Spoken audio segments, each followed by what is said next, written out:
have tension, and that tension allows you to do some kind of work. So anytime you contract your muscle, you are moving something. Okay? For skeletal muscle, when you contract it, you're moving the body throughout space.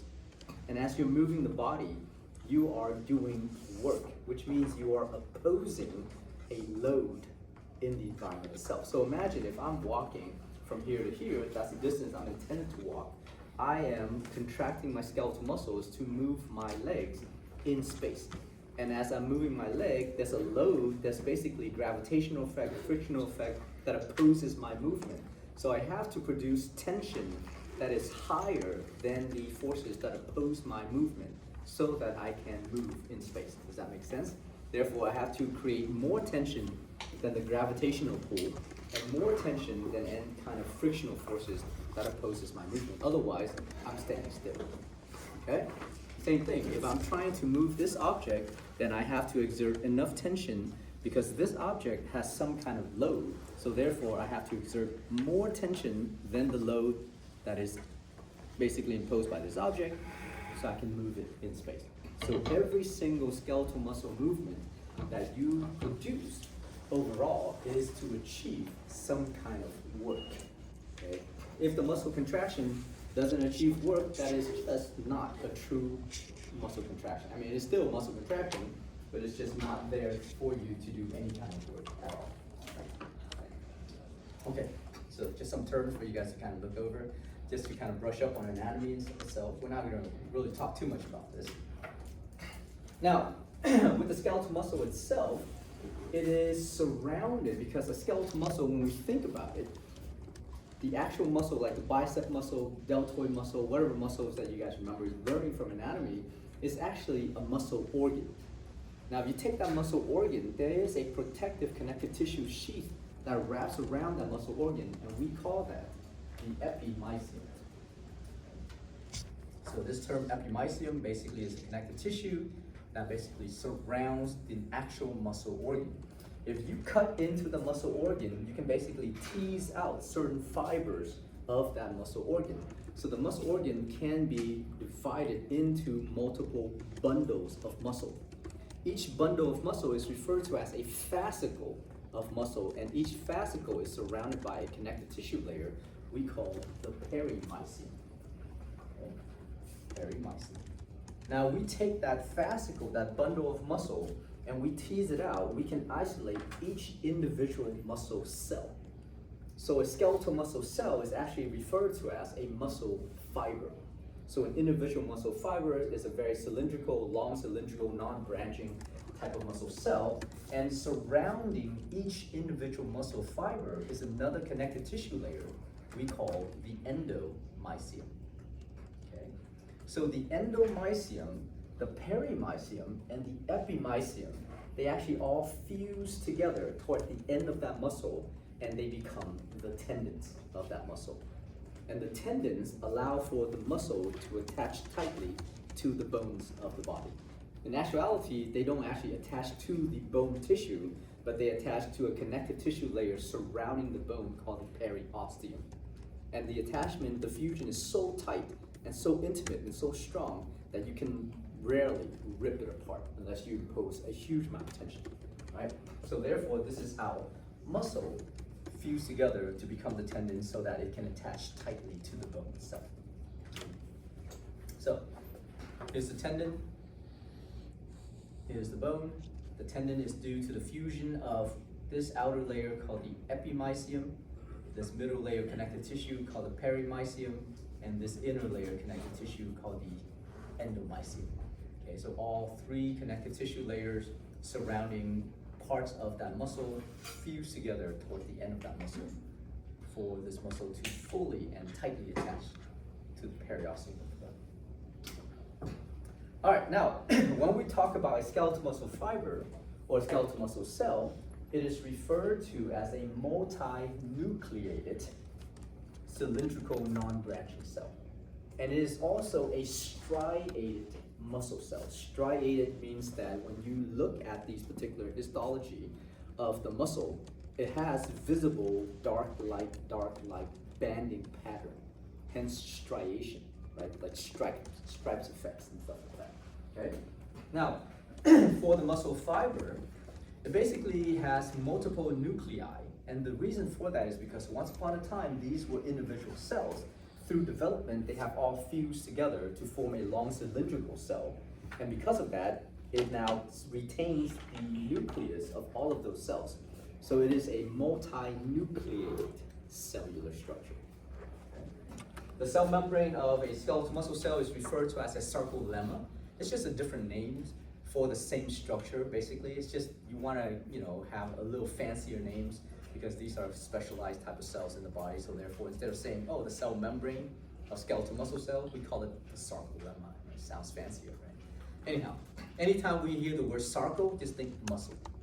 Okay, sarcolemma basically is the cell membrane of a skeletal muscle cell.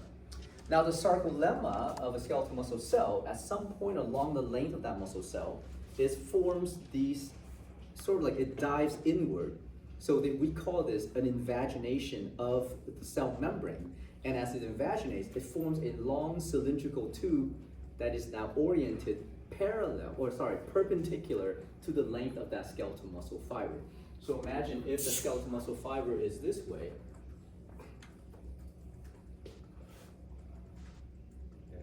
Okay. The cell membrane sitting on top of that. Let's say the cell membrane is protecting this, wrapping around that whole skeletal muscle fiber. Along the way, it's going to divot inward, so basically it dives inward, and it forms a long cylindrical tube that is now oriented perpendicular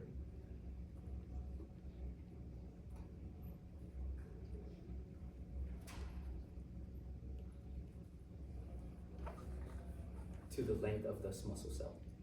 Make sense? This tube right here is still the sarcolemma, is still part of the cell membrane. Okay? We call that the transverse tubules. Okay? So there's multiple transverse tubules just kind of wrapping around perpendicularly to the length of that skeletal muscle cell. Okay? Now inside the skeletal muscle cell, there's a huge amount of smooth endoplasmic reticulum.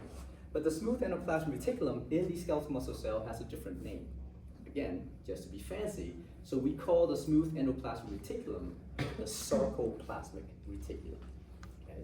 And one of the things that is in abundance in this sarcoplasmic reticulum are a bunch of calcium ions. Because you guys remember, one of the functions of the smooth endoplasmic reticulum is to store your calcium ions, right? So therefore, for this particular cell, especially in the muscle area, it stores a huge amount of calcium ions internally. Okay? Now, you can imagine, so let's say this, let me draw another tube over here. So imagine there's another long cylindrical tube running in this orientation. So,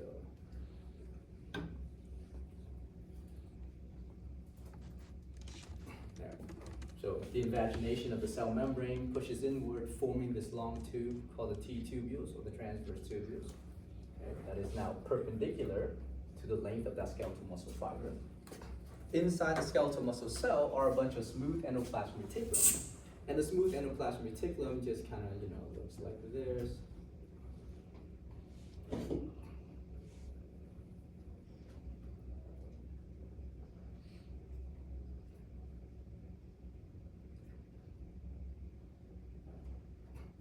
So it looks like that. And it stores a huge amount of calcium ions for you. Now, there's a portion of the endoplasmic reticulum, or the sarcoplasmic reticulum, as it comes closer to this transverse tubules, it actually forms a tube that runs that runs parallel to it. So now this portion of the sarcoplasmic reticulum basically is just running parallel to the transverse tube. Make sense? So it comes this way, and then it forms this tube that kind of runs parallel to that.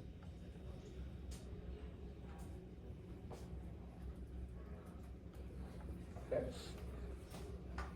Now imagine there's one on this side as well. So you have another transverse, you have another portion of this sarcoplasmic reticulum that is now parallel to that T-tubule.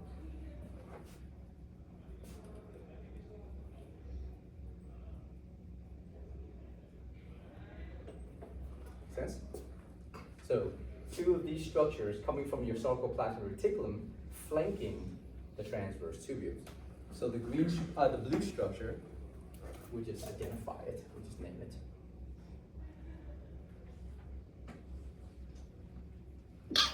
Bless you. Thank you. Okay, so the blue structure is called the transverse tubule. These tubular structure coming from your sarcoplasmic reticulum, so we'll identify this as the sarcoplasmic reticulum here.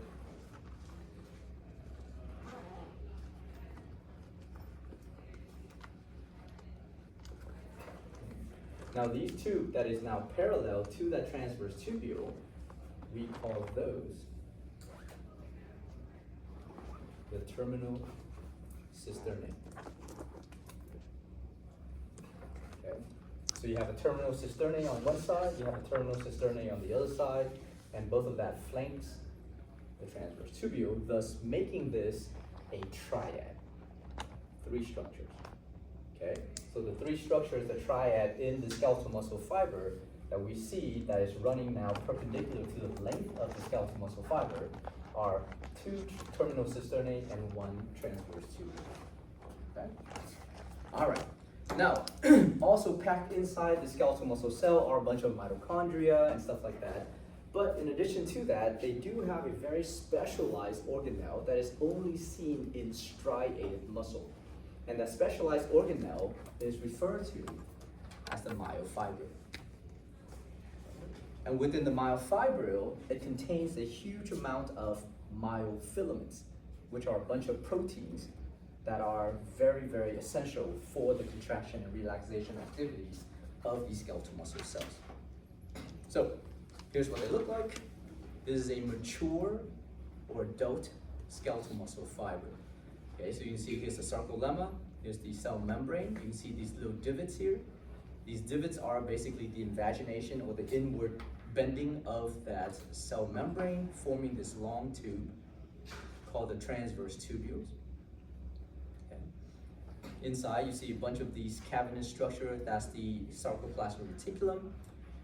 Next to the transverse tubules are these long cylindrical tubes coming from the sarcoplasmic reticulum, and we call that the terminal cisternae. Okay, so two terminal cisternae and one transverse tubule forming that triad. Okay. Inside, you also see a bunch of these cylindrical organelles here. These are called the myofibrils. These are highly specialized organelles found within striated muscles.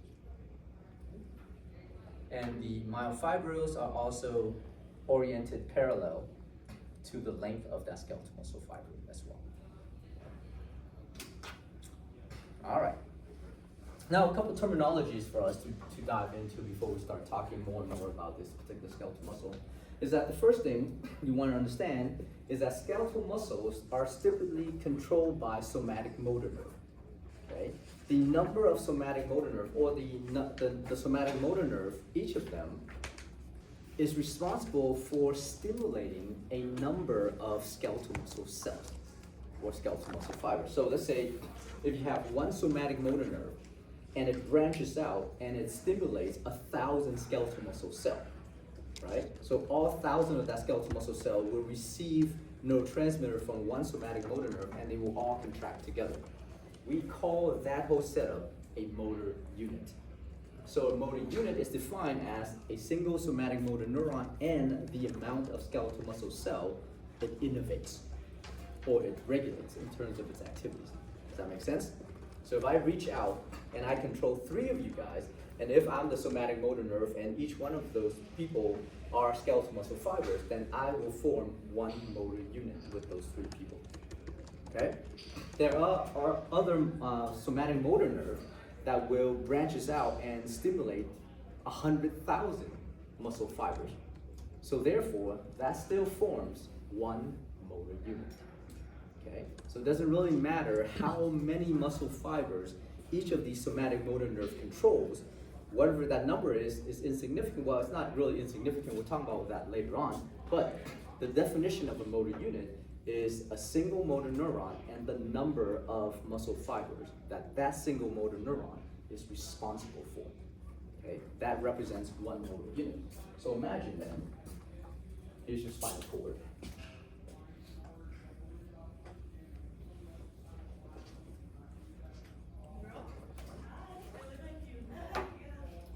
Imagine if you have, let's say, in this setup, you have one skeletal muscle fiber here.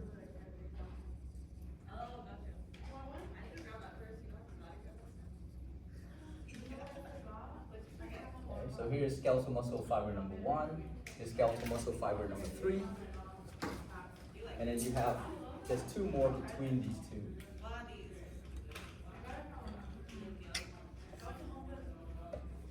Okay, this is skeletal muscle fiber number 2.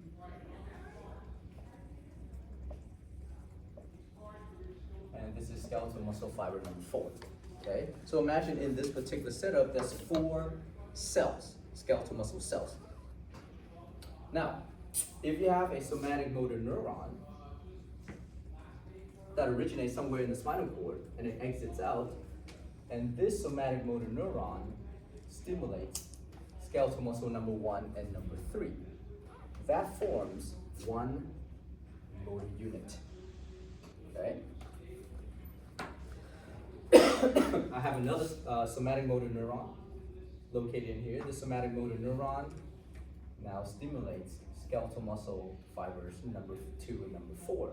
This forms a separate motor unit. So in a skeletal muscle organ, let's just say, for example, bicep versus deltoid versus whatever, right? So take the bicep, for example. In the bicep alone, you may have hundreds, if not thousands, of different motor units. Okay? Each of that motor unit is responsible for stimulating maybe several 100,000 skeletal muscle fibers. Does that make sense?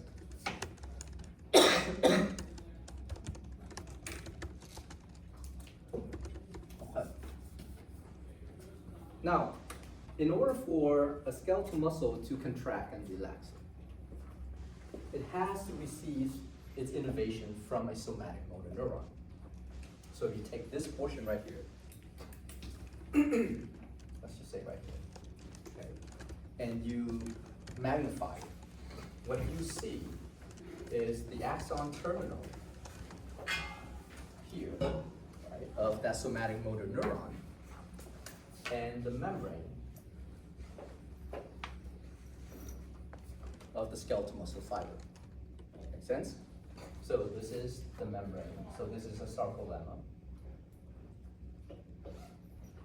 And this is the axon terminal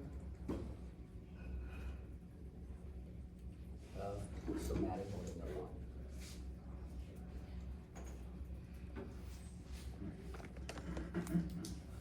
Okay. This whole thing is referred to as a neuromuscular junction, because the neural part refers to the axon terminal of a somatic motor neuron.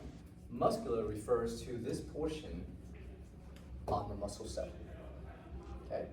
Now, this portion on the muscle cell that basically acts as the synaptic point for the axon terminal, this membrane right here contains a huge amount of receptors.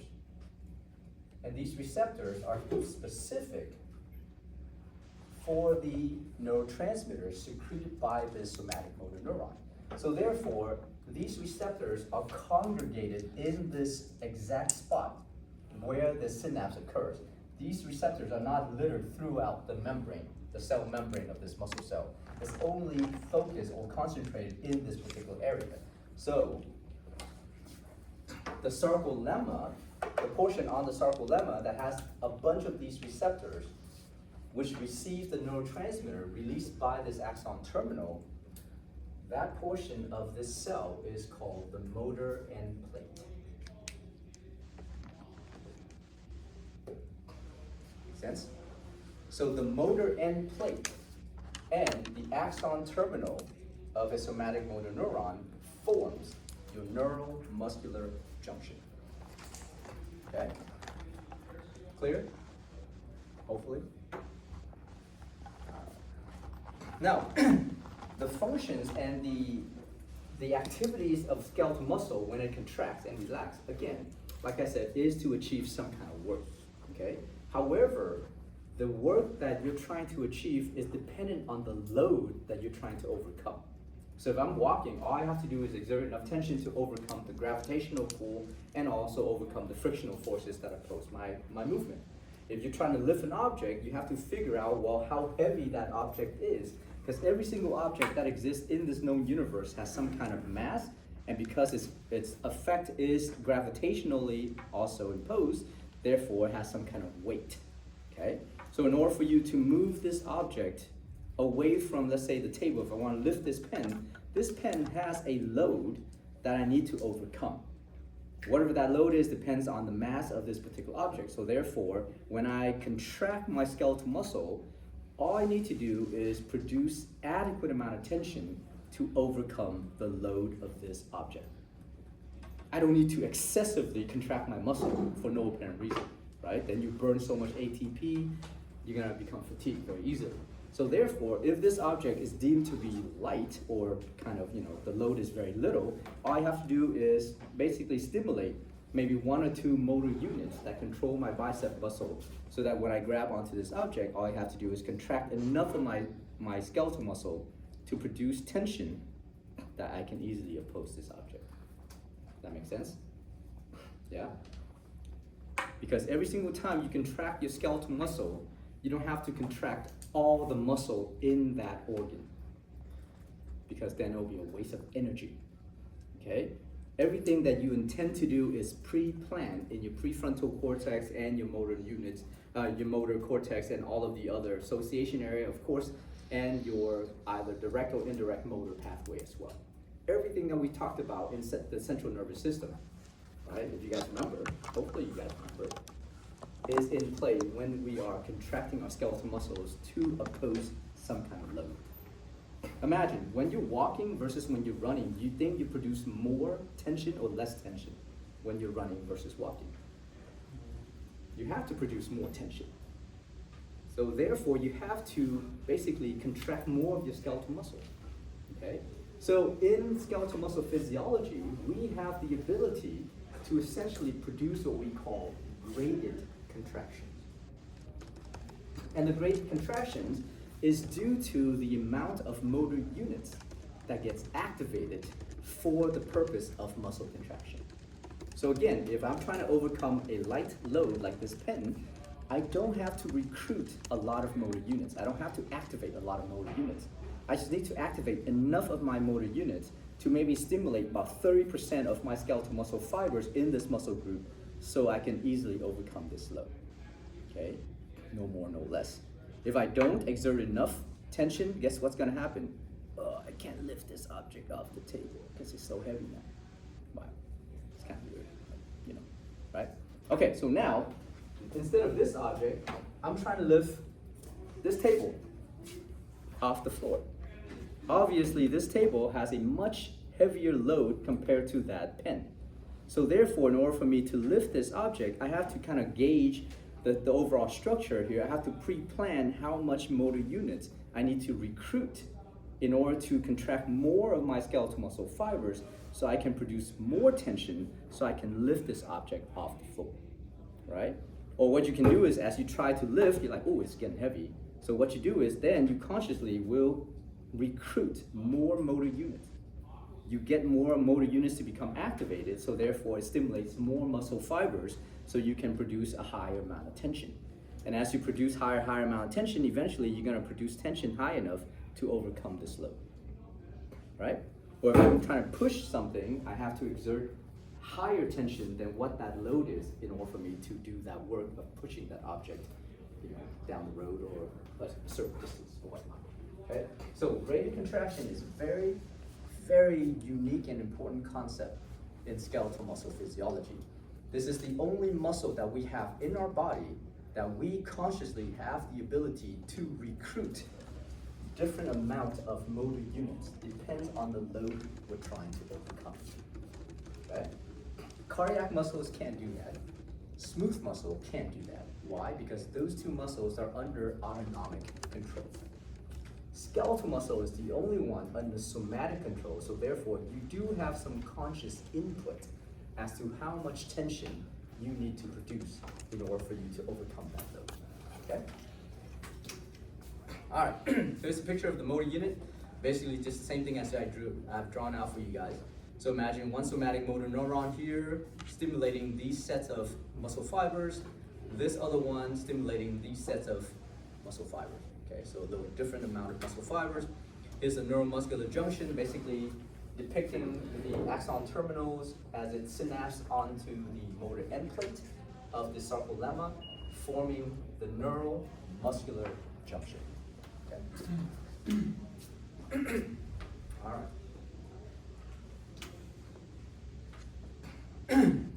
And then that contraction strength, that graded contraction that we talked about, is due to the recruitment of different amount of motor units. Now, when you have, let's say, a somatic motor neuron stimulating maybe about 1,000 muscle fibers, that's a motor unit. But if you have another somatic motor neuron that stimulates 100,000 muscle fiber, that's also a single motor unit. However, you can clearly tell that one of these motor units has less muscle fibers that it controls. So the amount of muscle fibers in each motor unit will relate to the fact that if it is a small or a large motor unit. So a small motor unit is basically is due to the amount of muscle fibers that somatic motor neuron stimulates. So you have a somatic motor neuron stimulating only 100 muscle fibers, that is considered to be a small motor unit. If you have a somatic motor neuron stimulating 100,000 muscle fibers, that is considered to be a large motor unit. Okay? So large motor unit is required because large motor unit, when you stimulate that motor unit, you will have more contraction going on. If you have a higher degree of contraction because you have more of these cells contracting, you will produce a higher amount of tension. So therefore, a large motor unit, when you stimulate that, it will produce more strength for you. Okay? It will produce higher tension, and therefore, large motor units are used in what we call coarse motor activities. Coarse motor activities, walking, talking, running, whatever it is, some kind of physical activities that you engage in all the time. Okay? What I'm doing right now, pacing the floor, that's due to my coarse motor activities, or coarse movement due to the activities or activation of my larger motor units. Okay? Now, on the other hand, if you have a somatic motor neuron stimulating maybe only 100 to 1,000 muscle fibers, that is now considered to be a small motor unit. Small motor unit, when stimulated, produce less strength and less tension because there's less muscle fibers contracting at the same time. However, small motor units are very important to allow you to produce what we call fine movement, fine motor control, opposition, fine motor control, like taking your finger, touching your nose, and then touching an object and stuff like that. Fine motor units or fine motor control, like writing. Okay, those are all fine motor units. Yeah. So can larger motor units still perform fine? No. So if you want fine motor activities, then you need to have smaller motor units in those areas. So therefore, let's say in your hands, you have a lot of small motor units and very little large motor units. In your quadriceps and your hamstring, your bicep, tricep, all of these muscles of the extremities, right, leading up to, let's say, the control of your fingers and your hands, then you have a lot of larger motor units. Make sense? Because you can't really fine-tune your bicep contraction. It's gonna contract with a massive amount of force every single time anyways. All right, good. Okay, let's get into the discussion of the myofibrils. So we're gonna get into the microscopic discussion of this because we're gonna be talking about the functional unit of a skeletal muscle cell, right? So within the myofibrils, you have a bunch of proteins we call myofilaments. And the way the myofilaments look and the type of proteins that make up these myofilaments some of these myofilaments look thin, and some of these myofilaments look thick. So you have a thick versus a thin type of myofilament. Okay? And the way these myofilaments are oriented or positioned next to each other, they have an overlapping pattern with each other. And because of this overlapping pattern, when we're looking into the myofibrils will present you with this striated appearance. This area that's dark, this area that's light, and dark and light alternating patterns. All right, so muscle fiber, here's the nuclei out here. All right, here's all the myofibrils. If we isolate one of the myofibrils, this is made up of a bunch of myofilaments.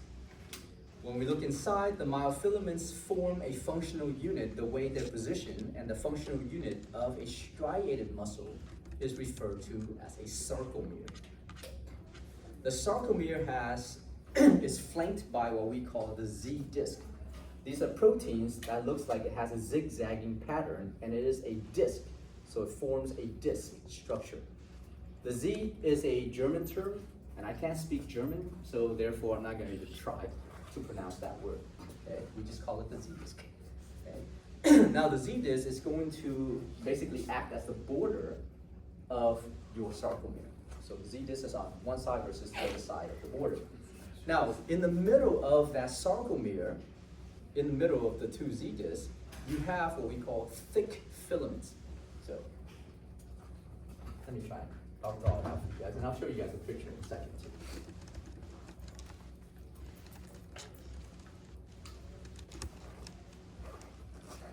Okay. So imagine with the sarcomere you have a Z disc.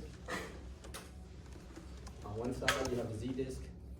On the other side, right? This is a 2D representation of a three-dimensional structure, okay? In the middle of this sarcomere, you will have what we call thick filaments. They look thick, so that's why we call them the thick filaments. Okay, so these are thick filaments.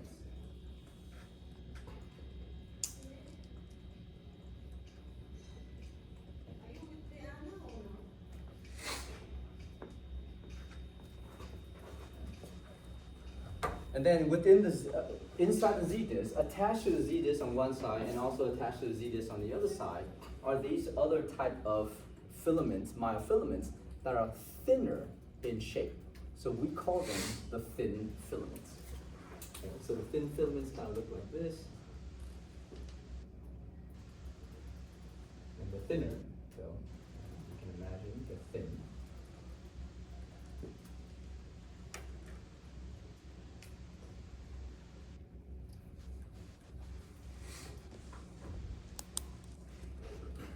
Have a bunch of thin filaments here.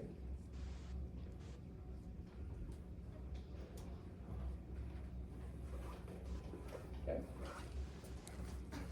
Now you have a protein that basically is found in the center of this sarcomere. And that protein basically forms a line, but those proteins basically act to fixate the thick filaments in place so they don't move around. And therefore, these proteins basically form a line down this way. And we call these proteins the M line.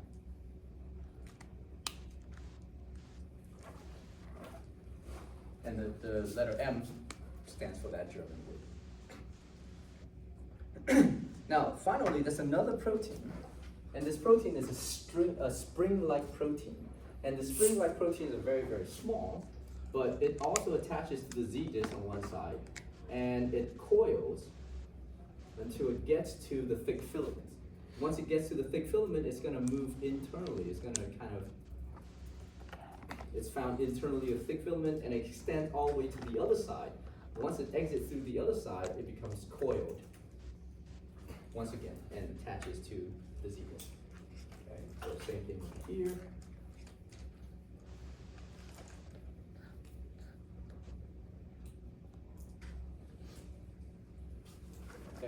And these spring-like proteins we call the titin proteins.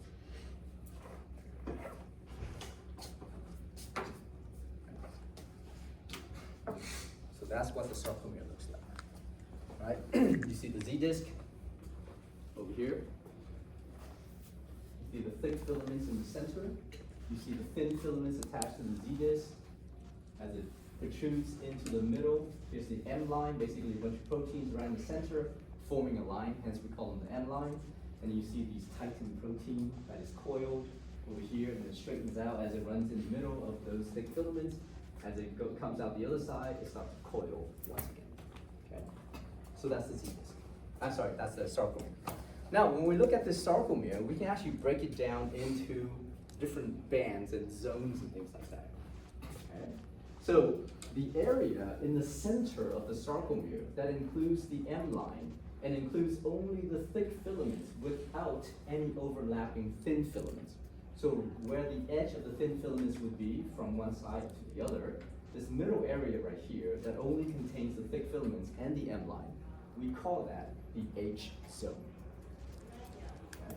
This area. Now, the area that basically span the thick filament from one end all the way to the other end, including all of these overlapping thin filaments and including the H zone, we call that the A band. Okay. And then on the outside of that, the area from the end of the thick filament spanning to the other sarcomere that's right next to it, which then includes all the thin filaments, the springy portion of the titin protein, the Z disc, the thin filaments on the other or neighboring sarcomere, and things like that, all of that area we call the I band. Okay? So when you look at this particular stain of this cell, of this tissue, it's going to give you this striated appearance. Okay? This striated appearance is due to the fact that here's the A band, because the A band has a bunch of these overlapping structures here between the thick and the thin filaments, and including the H zone in the center, it looks darker in appearance. For the I band, it only includes the thin filaments and the Z disc in the center and the thin filaments on the other side, so therefore there's no thick filaments. So when we look at it, the I band looks lighter in appearance. So the alternating striation effect is due to A band, I band, A band, I band, A band, I band, A band, I band, all the way down the length of the skeletal muscle fiber. Okay?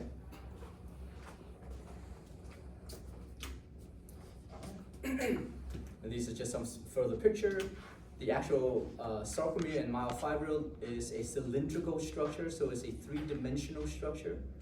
The Z disc is an actual disc itself, right? And it is actually sort of in a hexagonal type of pattern. But that you guys don't have to worry about too much. All right. Now, if we look deeper and magnify into these thick versus thin filaments, the thick filament is composed of a protein we call myosin. Now, myosin proteins are these really long proteins with a globular head at the end. So imagine a golf club, okay? Now, they have two of these that wraps around each other, and therefore they have two of these globular heads at the end of it. So that's what the myosin protein looks like. Now, on the myosin protein, so let me see. Let me draw it out for you real quick.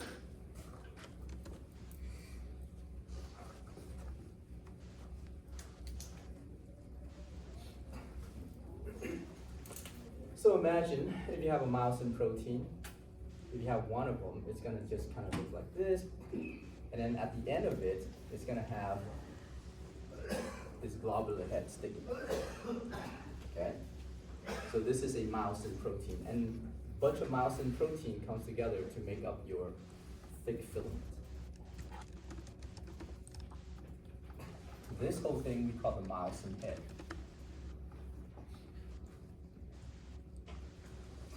Okay. On the myosin head, there's two binding sites. There's a binding site here. Let me draw it as a hook. This area. We call this the actin binding site.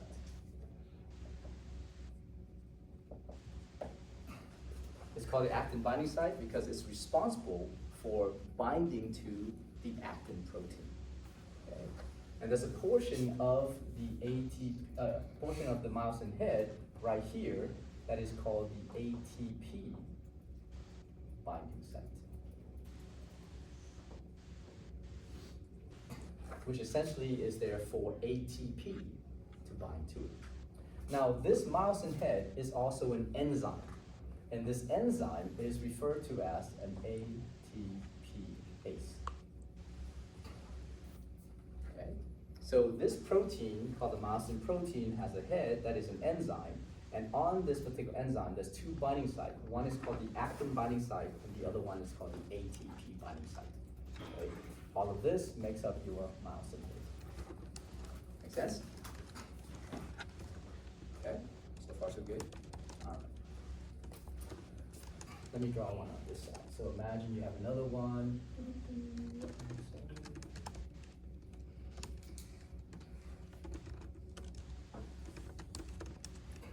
Again.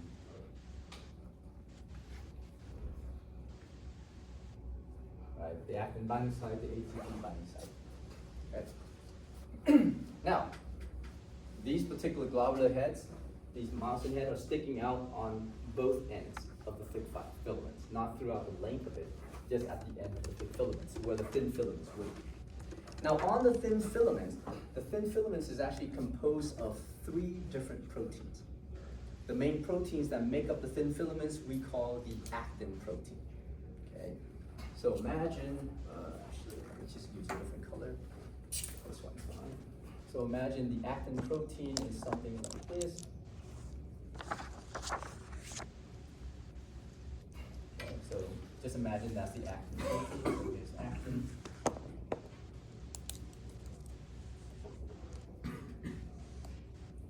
Okay. On the actin protein, there's a bunch of binding sites. And these binding sites are called the myosin binding sites.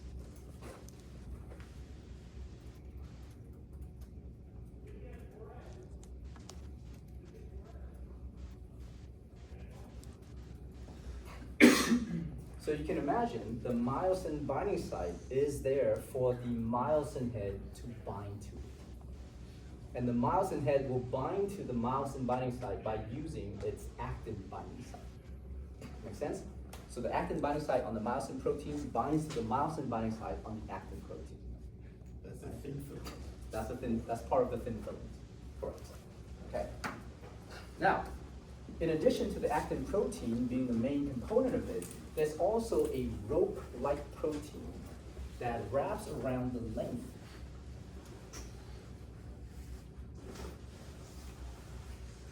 of this structure. Okay, so here's a rope-like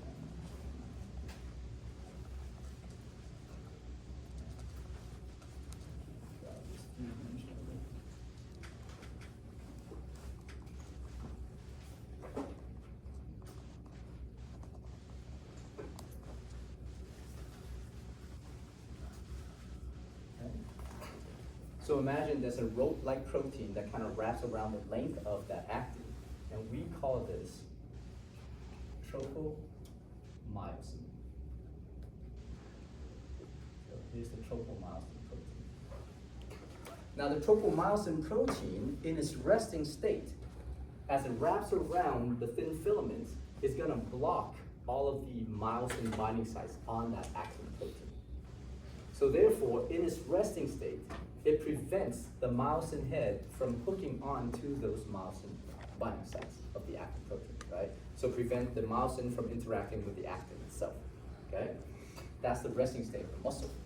In addition to that, sitting on top of tropomyosin are 3 protein complexes. Those 3 protein complexes, collectively, we call troponin. And there's troponin I, troponin T, and troponin C, and the only one you guys need to know is troponin C. So there's a troponin C right there, and the whole thing is just troponin sitting on tropomyosin. So imagine here's your thin filaments, A bunch of these purple balls here, those are the actin proteins. Okay. This peachy little rope that runs the length of that is tropomyosin. And then these yellow globes and yellow orbs or whatever oval structure, those are your troponin proteins. For the troponin, that's troponin I. Troponin I basically is an inhibitory troponin, right? Which inhibits the ATPase. We're not gonna get into that activities. Troponin T is just the binding troponin, which binds troponin to tropomyosin. That's it. And troponin C, which is the most important one for us, is basically the troponin that binds to calcium ions. Okay. So calcium starts with a C, troponin C also has a C, and therefore it's for the purpose of calcium binding. So in a resting state, this is what a skeletal muscle fiber would look like, right? This is the thick filament, and that's the thin filament. Okay. Now, even if ATP is bound to this ATP binding site, when that muscle is at rest, the ATPase is inhibited. So there's something that inhibits the activities of that enzyme, and therefore the enzyme cannot do anything to that ATP at that point. Okay. Furthermore, because it's at rest, all the tropomyosin are now blocking the myosin binding sites on the actin protein. Okay. So there's nothing happening at this point. Your muscle is like relaxed and all that good stuff. All right. Now, in order for muscle contraction to be achieved, the muscle fibers and all of these myofilaments must go through what we call the sliding filament theory, which essentially means that the thin filament is going to slide along the thick filaments toward the middle of that sarcomere. Does that make sense? So imagine, here's a setup. Imagine the thick filaments have to grab onto the thin filaments and pull these two sides together, so that the thin filaments will start to come together in the middle and eventually overlap at the middle of the sarcomere. Hence the sliding filament theory. Okay? So when you can achieve this sliding filament theory, right, the A band, which basically is just the length of this thick filament, stays the same. The H zone, which is this area right here that only includes the thick filaments without any overlapping thin filaments, is gonna gradually shorten and eventually disappears. The I band, which is this particular area that only includes the thin filaments, the Z disc, and the thin filament on this side, will also gradually shorten and disappear. So during this muscle contraction, in terms of the fulfillment of the sliding filament theory, the A band stays the same. The H zone gets smaller and disappears. The I band gets smaller and disappears. Okay? So, imagine, here's a resting sarcomere. As you initiate muscle contraction through the sliding filament theory, the thin filament will slide along the thick filament toward the center of that sarcomere. So therefore, progressively, as it's sliding inward, you can see the H zone, that was this, now gradually shortens. The I band, that was this distance, now also gradually shortens. Okay? Eventually, when you have complete muscle contraction, as the I band overlaps right at the middle, the H zone disappears. And the I band also disappears. Okay? So therefore, you think about it, as this Z disc is getting pulled closer and closer toward the edge of this thick filament, there's no more space here, and on this side as well, so this whole I band basically shortens down, and you can no longer see it distinctly, right? So here's a resting muscle cell, here's beginning of muscle contraction, here's complete muscle contraction.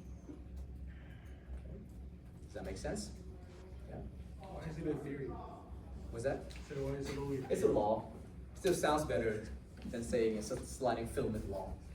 It just rolls better off the tongue when you say sliding filament theory. I don't know, it sounds more mysterious. Yet to be proven. It's been proven like millions of times over.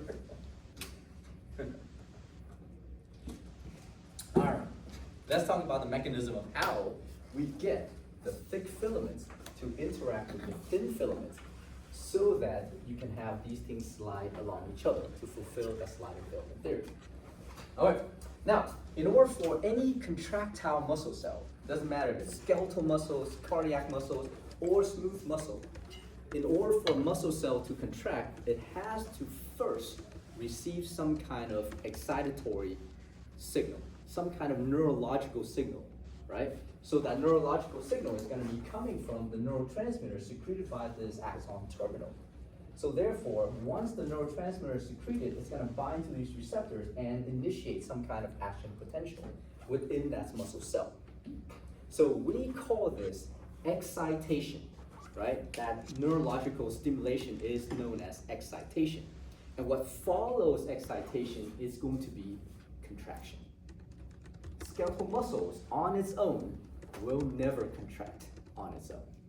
If you remove this axon terminal from this neuromuscular junction, this skeletal muscle will die, okay?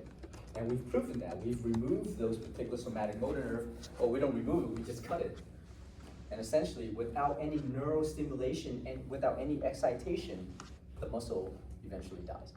This is why when you paralyze yourself, whatever muscle that receives that somatic motor nerve eventually atrophies and dies, right? It atrophies, it gets smaller and smaller and stuff like that.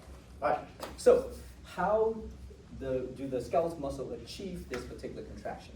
Let me just make this a little bigger for you guys so we can see it better.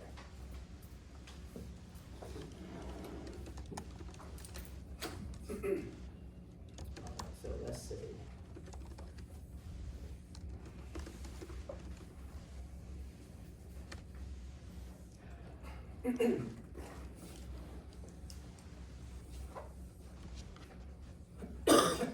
so here's the T tubule.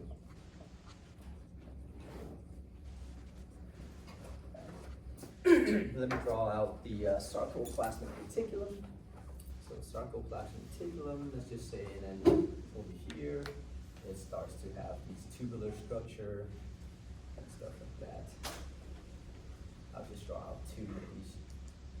So here's the terminal cisternae.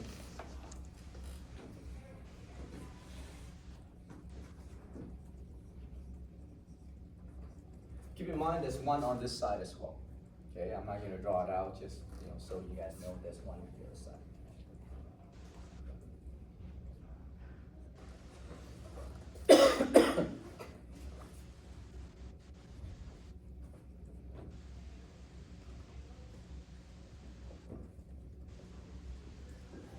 Sarcoplasmic reticulum. Here's your motor end plate. This is the axon terminal of your somatic motor nerve. Okay.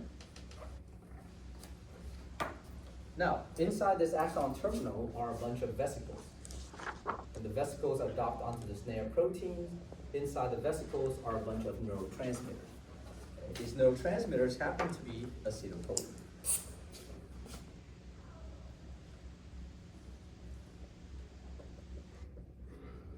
Acetylcholine. How do you get the acetylcholine to be released from the axon terminal? Calcium ion binds with a protein. Calcium ions, okay, bind with a protein. Where do you get that calcium ion from?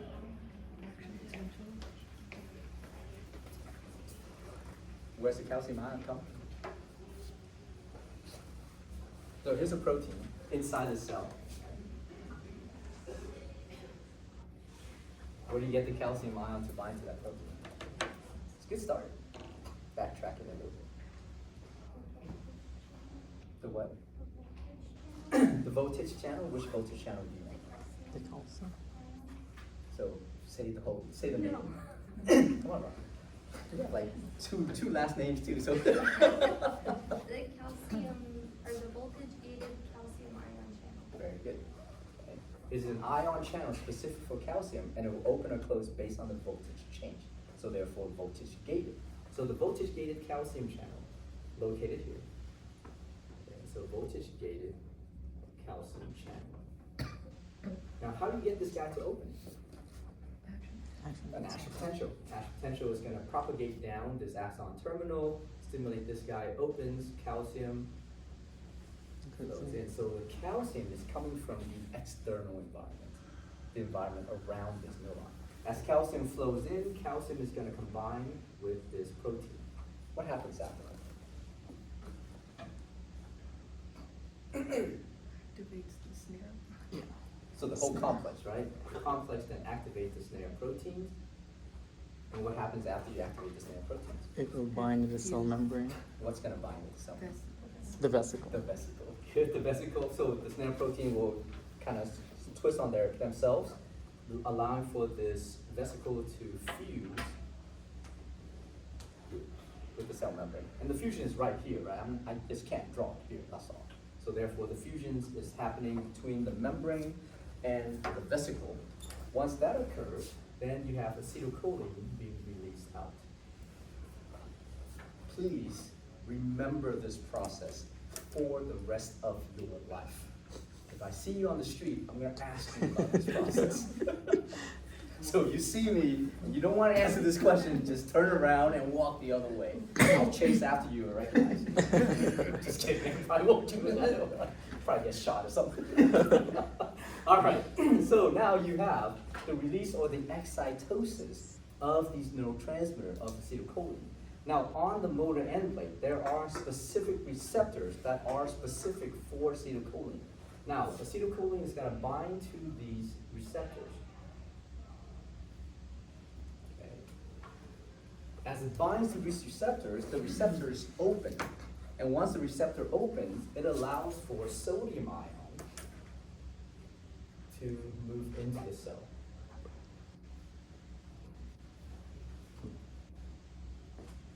It also allows for some amount of potassium ion to leave the cell. But the amount of potassium ions leaving the cell is much less than the amount of sodium ions entering the cell. And because of that, the cell will always depolarize. What receptors are these? Good. What is the specific name of these receptors? The nicotinic receptors. Excellent. Nicotinic receptors. Because remember, nicotinic receptors are ligand-gated receptors specific for acetylcholine. And once acetylcholine binds to them, they open up as ion channels and allow sodium to flow in more so, therefore always produce a depolarization effect. So this muscle cell starts to depolarize. And as it depolarizes to its threshold, it's going to produce an action potential. Because this is also a living cell that has the ability to produce an action potential. But unlike the neurons, this action potential is not going to allow for this cell to communicate with other cells. That action potential is only allowing for this cell to become activated and do whatever it needs to do. It's just a very strong electrical signal for this muscle cell to produce, to go through its activities. The action potential is still an all or none principle. Okay? So therefore, once the action potential is produced, the action potential is going to propagate along the sarcolemma and eventually propagates down the T tubules. Why? Because the T tubules is a continuation of the sarcolemma. Right? So let me just put sarcolemma here for you guys. Good. Now, on the membrane of this T tubule are these integral proteins. And these integral proteins are also referred to as the voltage-gated calcium channels. Okay? So this action potential will stimulate this voltage-gated calcium channel. Now in skeletal muscle, this voltage-gated calcium channel will open slightly to allow for calcium from the outside to move into the skeletal muscle cell. However, the main activities of this one is that the voltage-gated calcium channels are also attached to another ion channel located on the terminal cisternae of the sarcoplasmic reticulum. And this ion channel is referred to as the calcium release channel.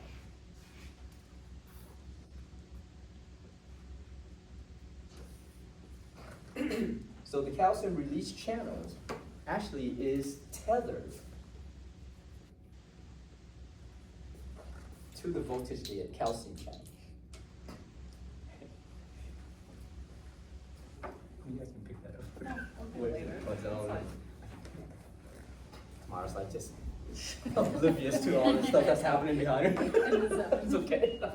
All right, so once this action potential activates this voltage-gated calcium channel, remember, it is an ion channel, so open, some amount of calcium ion flows in, but the main function of this ion channel is that once it becomes activated, there's a protein that allows it to attach to this calcium release channel. So once this guy gets activated, it's gonna pull on this protein and it's gonna open up the calcium release channel. So the voltage-gated calcium channel is a voltage-gated type of channel, whereas the calcium release channel in this instance, in this example, is a mechanically gated ion channel. Okay? It also has receptors on this channel for calcium ions, but it relies mainly on this mechanical process to get it to open. Once it opens, the amount of calcium inside the sarcoplasmic reticulum will basically flow out into the cytoplasm. Once that calcium ions gets out into the cytoplasm, it will move all the way into the myofibril. And once it moves into the myofibril, the calcium ion will bind to troponin C. Okay? Any questions about this? Okay. So please understand it step by step by step by step. So far, everything that we've talked about is still part of the excitation. There is no contraction happening yet. Okay. So you guys remember Monday's activities, when you guys were doing those particular physiology activities on the muscle cell, there's an activities we basically measure what we call the latent period, right? The latent period is a period between the application of the electrical stimulus and the amount of tension that is produced by the muscle contracting. So there's a delay between the stimulation, the application of the stimulus, and the actual contraction of the muscle cell. That delay is accounted for by all of these activities that I've just drawn out for you guys. So all of that is happening very quickly in that very short latent period. I don't remember what the latent period was in your activities, but it's a very, very short duration. Okay. All right.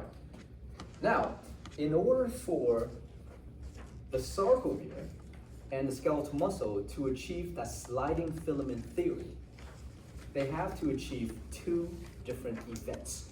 The first event is for the thick filaments to interact with the thin filaments. And the interacting between the thick filaments and the thin filaments is through the actin binding site on the myosin head of the thick filaments and the myosin binding site on the actin protein of the thin filaments. Okay? So the first thing that must happen in order for the sliding filament theory to be achieved is the formation of what we call cross bridges. Okay, so the first thing they need to do is to form the cross bridges. In order for them to form the cross bridges, there's two things that's happening simultaneously. First thing is that you already have calcium ions binding to troponin C. Once the calcium ions bind to troponin C, it causes a conformational shape change in tropomyosin. So imagine tropomyosin in its resting state blocks all the myosin binding site on the actin protein, right? As soon as calcium ion binds to troponin C, it causes tropomyosin to rotate. Okay, it changes shape. As it changes shape, it moves. So as it moves, now it's revealing all of these myosin binding sites on the actin protein. Okay. Simultaneously, while that is happening in the thin filaments, in the thick filaments, once tropomyosin moves out of the way, the ATPase activities, the enzyme here, becomes activated. Once the ATPase becomes activated, it will take that ATP that is bound in that ATP binding site. It's going to cut that ATP into ADP and inorganic phosphate. Okay, so it's going to split one of the phosphate from the ATP. So now you have ADP and inorganic phosphate still occupying the same space within this ATP binding site. Okay? When that occurs, energy is released. And when the energy is released, the myosin head changes its shape. As it changes its shape, it now sees all the myosin binding sites on the actin protein, and it hooks onto the myosin binding site on the actin protein. Make sense? Before it can't do that, because this area here, the actin binding site on this myosin head, can't hook onto any of these myosin binding sites because tropomyosin is blocking all of those sites. So as soon as calcium ion binds to troponin C, causes tropomyosin to move out of the way, the ATPase immediately hydrolyze the ATP into ADP and inorganic phosphate. Once that hydrolysis occurs, huge amount of energy is released, causes the myosin head to change its shape and grabs onto actin. Once it does that, it now has formed cross bridges. Okay? And that's the formation of cross bridge.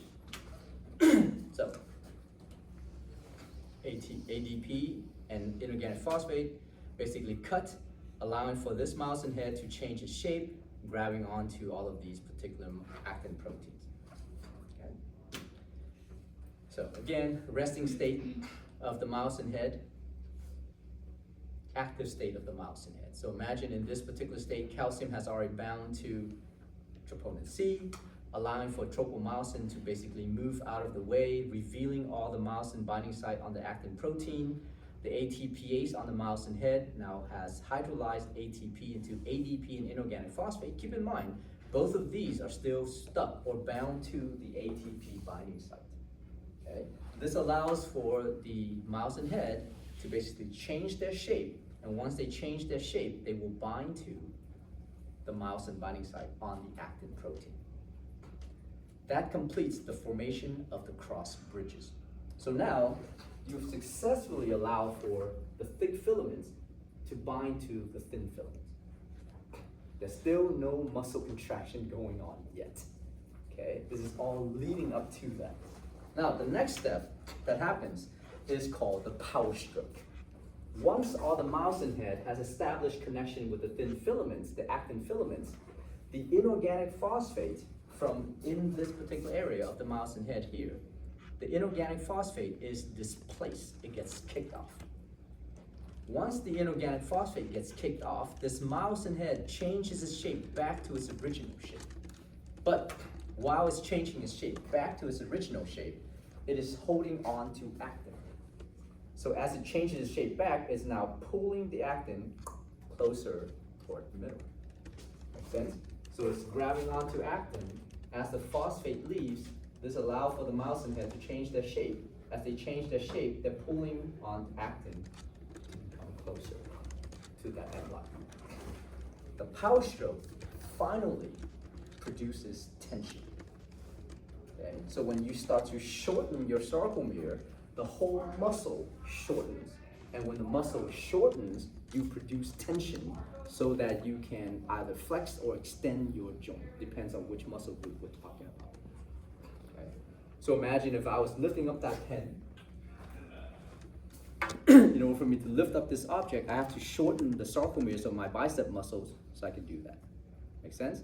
And the only way I can do that is to establish cross bridges and produce power strokes.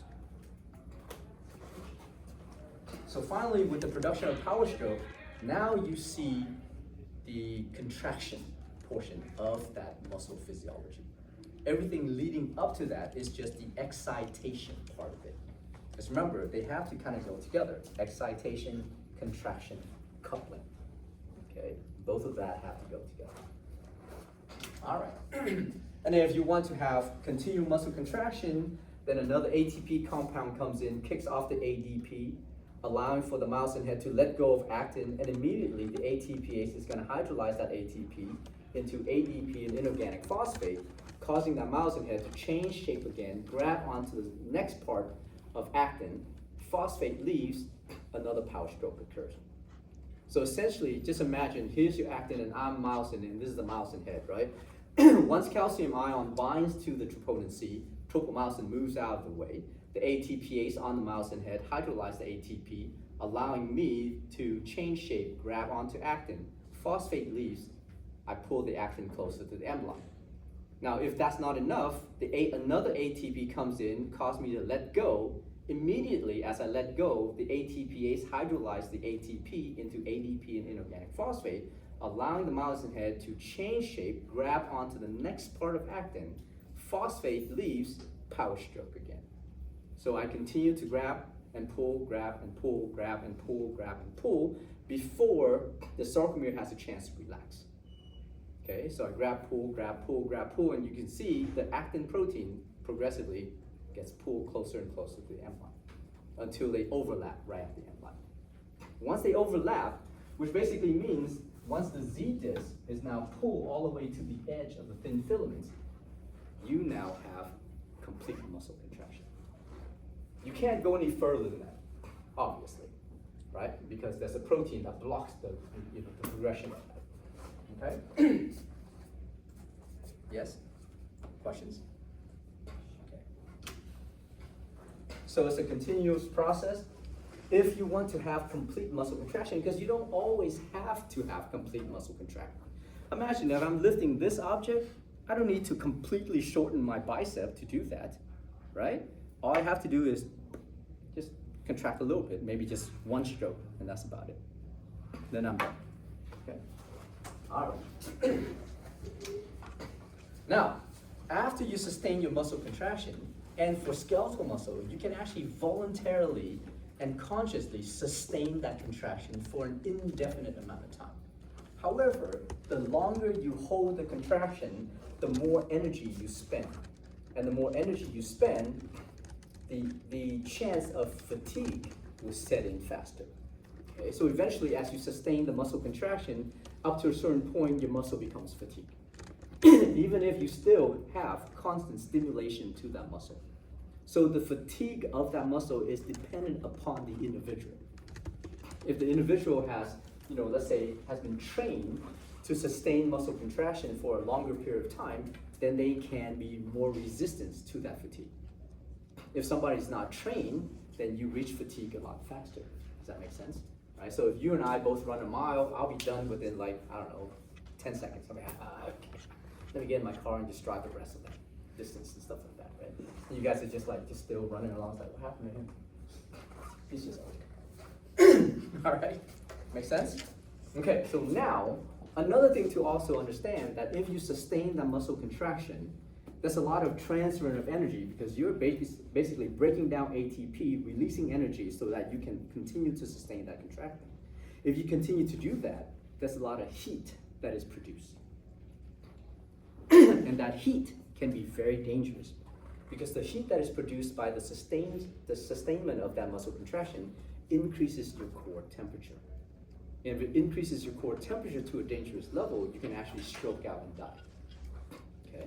So therefore, if you ever see any patient that basically goes through what we call tonic-clonic generalized seizure activity, when they have muscle contraction and stuff like that, muscle relaxation and contraction, and they have sustained muscle contraction, once they get into what we call a post-tictal state, which is the state after that seizure activities, and they're all super relaxed, they will be massively sweating. This is due to the fact that they have built up so much core temperature that they need to release that heat from their body, otherwise they die. Okay? So that's why we gotta get those particular patients to relax. All right, so now, let's imagine we don't have a seizure, but imagine we're sustaining a muscle contraction, but eventually you want to relax that muscle.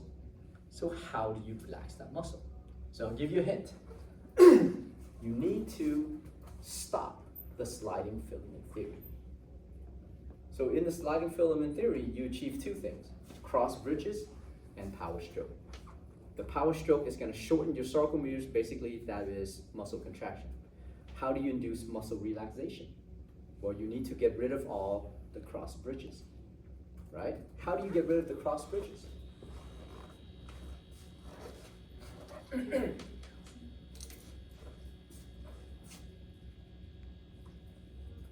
Just think, how do you get the cross bridges to form in the first place? Bonding of calcium to troponin. Yeah, so how do you get rid of the cross bridges? Release the calcium. Get rid of the calcium ions. Once you get rid of the calcium ions, tropomyosin rotates back. And as it rotates back, it displaces all of these myosin head. It kicks off the myosin head, so the myosin head has nothing to grab onto anymore, right? So once the myosin head lets go and can't grab onto this anymore, remember, if you have muscle contraction, the tightened proteins become compressed. So once the myosin head lets go of the thin filaments, the tightened protein will decompress and push the sarcomere back to its original length. That's muscle relaxation, okay? So the first thing you need to do is to get rid of all of these cross bridges by removing the calcium ions. How do you remove the calcium ions? Well, luckily for us, there's a primary active transporter located on the surface of the sarcoplasmic reticulum. And this primary active transporter uses ATP directly.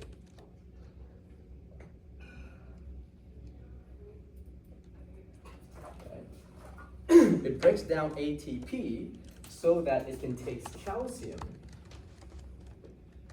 and pump the calcium ions back into the sarcoplasmic reticulum.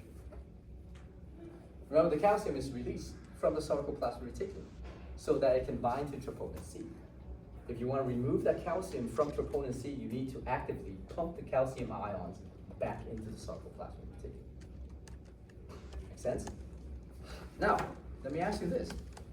Even if you're actively pumping calcium ions back into the sarcoplasmic reticulum, but the calcium release channels are still open, what happens to the flow of calcium? It will still come out, and therefore, it will still bind to troponin C. So what do you need to do with this calcium release channels? You need to close it. What opens it in the first place? The activities of the voltage-gated calcium channel. So you have to deactivate the voltage-gated calcium channel. How do you deactivate the voltage-gated calcium channel?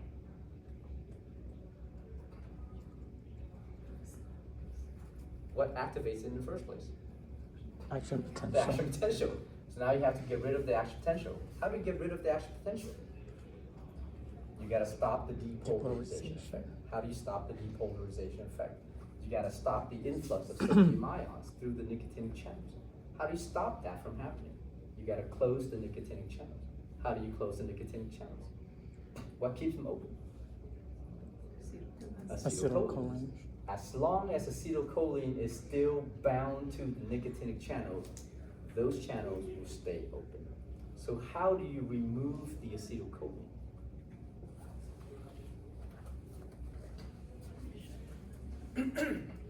Remember there's an enzyme?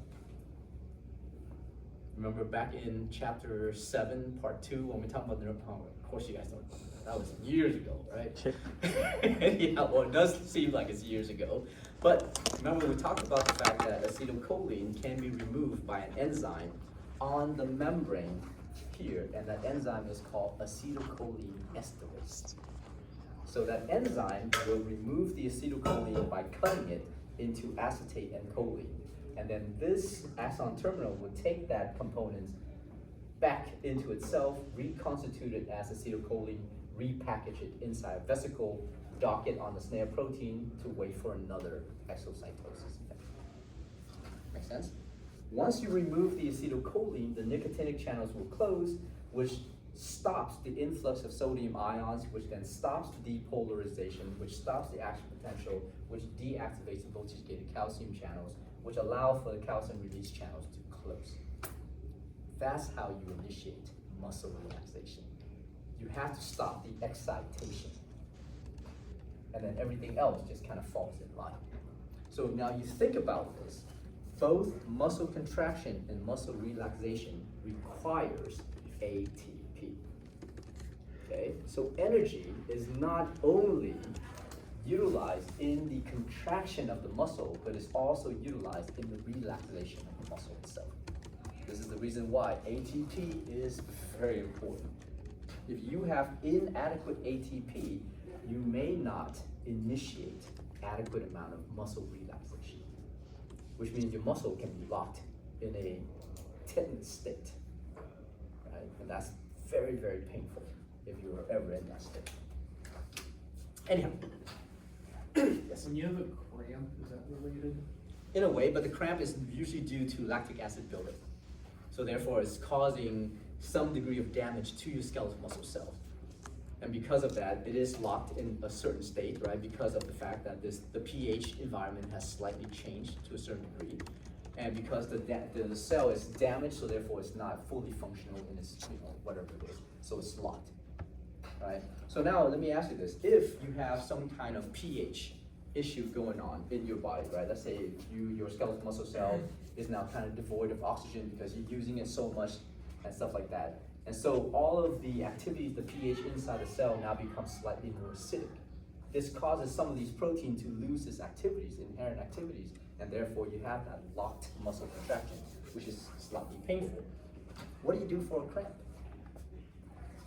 Change body position. What's that? Change body position. Change body position. Okay, you get the person to lay down. Let's say they have a cramp. It's like, oh man, I can't move my leg, right? And then what are you gonna do? You're gonna lay them down? What's the next thing you do? Stretch. Why do you stretch it? What does stretching do in general? Contract and relax your muscle. So now you're physically trying to stretch that sarcomeres back out. Great, still very painful. But stretching also increases blood flow back to that part of the body. Okay? So as you're stretching and as you massage that area, you have an increase in blood flow. Why does that work to relieve a cramp? Why does increase in blood flow to the area of the body reduces the cramp? Delivers calcium. Not calcium. Oxygen. Because remember, what is the factor that causes a lactic acid buildup inside your cell? Lack of oxygen. Lack of oxygen. So because you don't have an adequate amount of oxygen, the pyruvic acid or the pyruvate becomes lactate through that lactic acid fermentation pathway, right? So it's comprehensive in that manner. All right, so we talked about this in cellular respiration in chapter 6 or 5, sorry, something like that, right? So chapter 5 was not that long ago. This is only the second block. Wait till you get to the 4th block and then we talk about cellular respiration again. And you guys are like, when the hell did we talk about that ever? So make sure you guys know it until the end of days. And I do mean until the end of days, because you guys are gonna be healthcare professionals. Better know this until the day you die. Otherwise, it's bad for your patient. All right, any questions about muscle contraction and muscle relaxation as a whole? Okay. Please know that process well, because I will test you guys on that stuff in the lab exam and in the lecture exam as well, okay? A lot of people would do poorly on the skeletal muscle physiology part of the exam simply because it's the last chapter. And most of you guys do not study continually. Or at least you do, and then you get overwhelmed, whatever the case is. Some of you guys would just wait until that last minute, that weekend, to compound all your study. And when you do that, a lot of this information doesn't stick. So because of that, this is the thing that you guys fail the most, okay? I'm not saying you guys, historically, that's what the students do poorly on. Okay? So make sure it's not you guys.